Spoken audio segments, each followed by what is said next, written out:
இது வரைக்கும் நாங்க வித்தை செஞ்சதை நீங்க ரசிச்சீங்க. ஆனா இப்ப உங்கள ஒருத்தர் எங்களோட வித்தை செஞ்சா ஒரு பரிசு காத்துக்கிட்டு இருக்கு.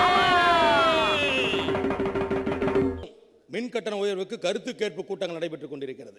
ஆனால் அந்த கருத்து கேட்பு கூட்டமே இது ஒரு ஃபார்மாலிட்டிக்காக நடக்கிறது என்று சொல்லி மக்கள் பேசிக் கொண்டிருக்கிறார்கள். காரணம், நிச்சயமாக இந்த சட்டமன்ற கூட்டத்தொடர் முடிஞ்ச மின் கட்டணம் உயர்த்தப்படும் என்று சொல்கிறார்கள்.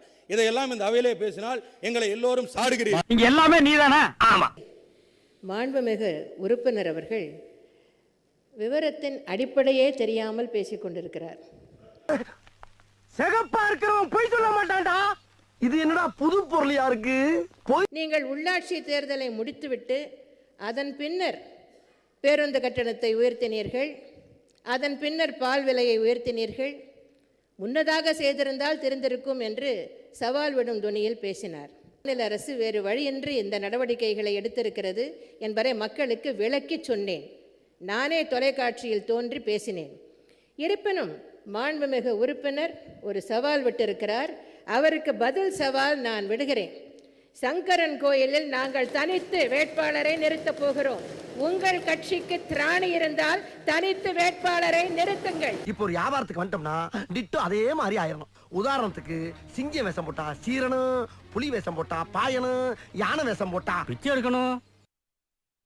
இன்னைக்கு வந்துட்டு நான் சங்கரங்கொல்லை ஜெயிப்பேன் சவால் விடுறது ஆளுங்கட்சியாக இருந்தால் கலைஞரை சொன்னால் போன தடவை எப்படி ஜெயிச்சாருன்னு அவங்களுக்கும் தெரியும். இப்போ நீங்களே எப்படி ஜெயிக்க போறீங்கிறதா, அனைத்து இந்த அண்ணா திராவிட எப்படி ஜெயிக்க போறங்கிறது. 10:12 யமகண்டம். இது போன கிட்டத்தட்ட 2006 11 வரைக்கும் இடைத்தேர்தல் எவ்வளோ வந்தது. அந்த இடைத்தேர்தலில் ஒரு தேர்தலில் கூட அனைத்து இந்த அண்ணா திராவிட முன்னேற்றங்களை ஜெயிக்கல. அப்படியா? நீ எவ்வளவு பெரிய அரசியல்வாதினா இப்ப செக் பண்ணி பாத்துறேன். பண்ணி பாரு. நான் எதுக்கு தேடி போய் ஒரு பண்ணிய பார்க்கணும்? அதுக்கு பதிலா தான் உன்னை பார்க்கறேன்ல. அரசியல்வாதியா நீயே? தேர்தல் அறிவிக்கப்படுவதற்கு முன்பாகவே மாண்புமிகு எதிர்க்கட்சி தலைவர் தோல்வியை ஒப்புக்கொண்டு விட்டார். சிகப்பா இருக்கிறவன் போய் சொல்ல மாட்டான்டா. இது என்னடா புது பொருளியா இருக்கு? தோல்வியை ஒப்புத்துக்கல, கேட்டதுக்கு மட்டும்தான் பதில். பேரவைத் தலைவர்களே, நாங்க என்ன கேட்டோமோ அதற்கு மட்டும்தான் பதிலை தவிர சங்கரங்கள்னா பெண்ணகரத்தில் ஏன் தோத்தீங்க சொல்லுங்க. இப்ப திருட்டுத்தனமா ஓட்டு போட நீங்களும் தான் சொன்னீங்க. நீங்களும் தான் அந்த இதுல வந்து எலக்ட்ரானிக்கல் சொல்லி முடிச்சிடுறேன், அப்புறம் நீங்க பேசுங்க. எலக்ட்ரானிக்கல் ஓட்டுல தவறு எதா இருந்தா கோர்ட்டுக்கு போனோம்.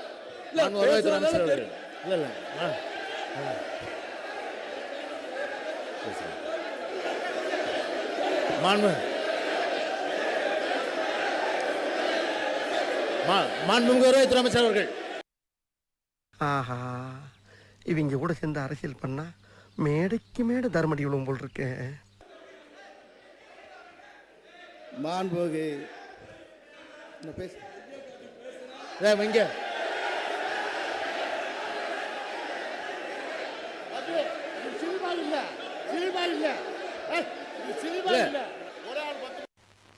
எங்களுக்கெல்லாம் ஒரு நரம்பு கூட முடிஞ்சா மோதிப்பார். ஐ see you get out. டேய், வர வர உங்க வேடெல்லாம் ரொம்ப பேடா இருக்குடா.